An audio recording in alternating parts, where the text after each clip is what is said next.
যতদিন এই রাজ্যের ক্ষমতায় তৃণমূল আছে, তৃণমূল থাকা মানেই অপরাধের আস্ফালন বেঁচে থাকা।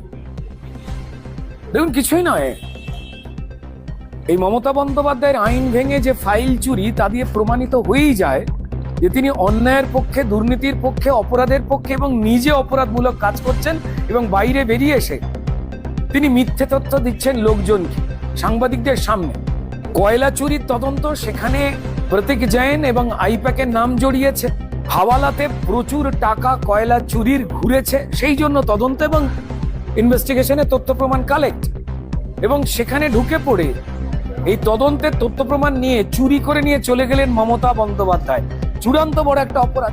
ওপেনলি যে রাজ্যের মুখ্যমন্ত্রী নিজে অপরাধ করে, নিজে তদন্তে বাধা দেয়, বারবার ভবানীপুর থেকে সেই ক্রিমিনাল ছাড়িয়ানা থেকে শুরু করে বাকি এই শেখ শাহজাহান বলুন, শওকত মোল্লা বলুন, যারা বোমবাদা ওনার কথায়, এবং এই জাহাঙ্গীররা বলুন, এই ক্রিমিনালদের যে নেতা বানানো এবং তাদেরকে সিকিউরিটি গার্ড দিয়ে ঘিরে রেখে দেওয়া, এবং একের পর এক মহিলা নির্যাতনের ঘটনায় যারা অপরাধী তাদের বিরুদ্ধে কথা না বলে সেই মহিলাদের দোষারোপ করা, সেই মহিলাদের চরিত্র হনন করায় বারবার এই ঘটনা তো লোকে দেখেছে।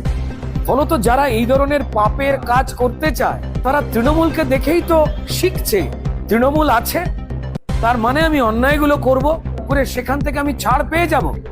মমতা বন্দ্যোপাধ্যায় যদি বারবার অন্যায় করে ছাড় পেয়ে যেতে পারেন, তৃণমূল দলে অন্যায় করবার পর জয়েন করলে আমি যদি নেতা মন্ত্রী হয়ে যেতে পারি, তো তাহলে আমি একজন নাবালিকাকে নিয়ে যা খুশি তাই করব, প্রাণঘাতী কাজ করব, অপরাধমূলক কাজ করব, আর তারপর তৃণমূলে জয়েন করে যাব।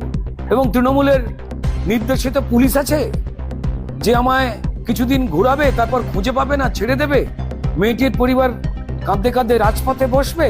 এটা তো পশ্চিমবঙ্গের অভ্যেস হয়ে গেছে। আমরা কি এই দিনগুলো আর চাই? আমি পশ্চিমবঙ্গের দল, মত, ধর্ম, পেশা নির্বিশেষে যে কোনো মানুষের কাছেই একটাই আবেদন করবো যে আমরা এই খবরগুলো রোজ বলতে চাই, শুনতে চাই বা জানতে চাই, বোধহয় না।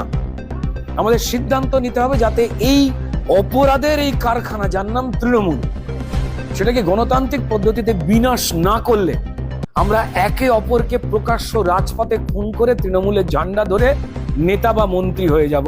এই দিন না হলে এগিয়ে আসবে। আমরা মনে হয় কেউই এমনটা চাই না।